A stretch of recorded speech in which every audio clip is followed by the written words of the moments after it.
look at how to navigate within Blender. If you take a look over here to the right, you see we have 4 different icons here along with this one here.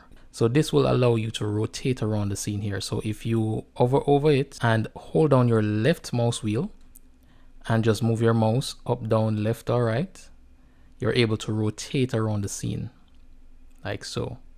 So I'm going to release my left mouse button now.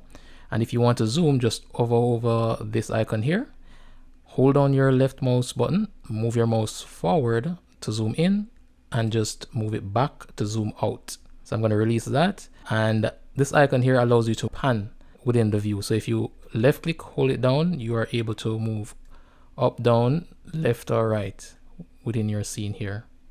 Now this icon allows you to view your object through your camera. So if you left click on that, you're able to see your object through your camera. So I'm just going to left click to come back out of my camera view.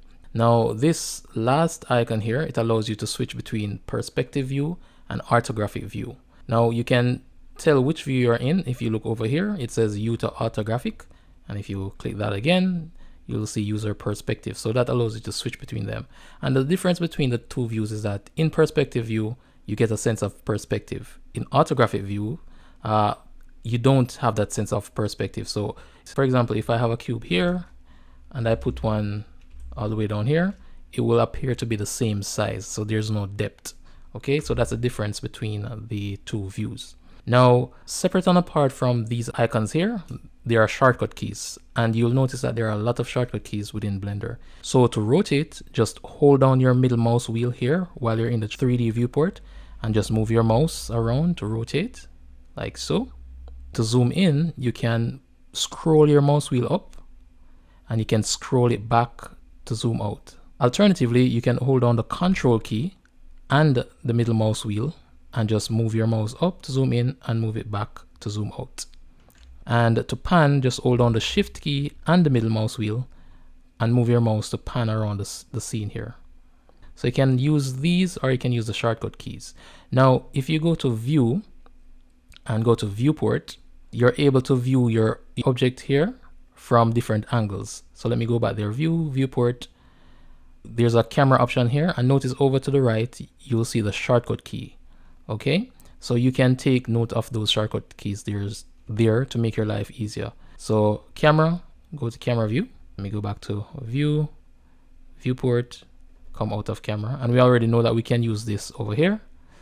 All right, the shortcut key, by the way, to enter your camera is 0 on your numpad, right, which you saw here. Okay, so if you want to go to the top, you can press the top, so you can view the object from the top view, and can view it from the bottom, the front, the back, the left, and the right. So I'm just going to show you that using the shortcut keys. 7 to view your object from the top, 1 to view it from the front, 3 to view it from the right. If you hold on Control and 3, you'll be able to view it from the left. And if you hold on the Control and the 1 key, you'll be able to view your object from the back. Now to view the object from underneath, just hold on the Control key and number 7 on the numpad. So practice using the shortcut keys, because I believe that will make your life much easier and your workflow faster. So that's it for this video, and I will see you in the next one.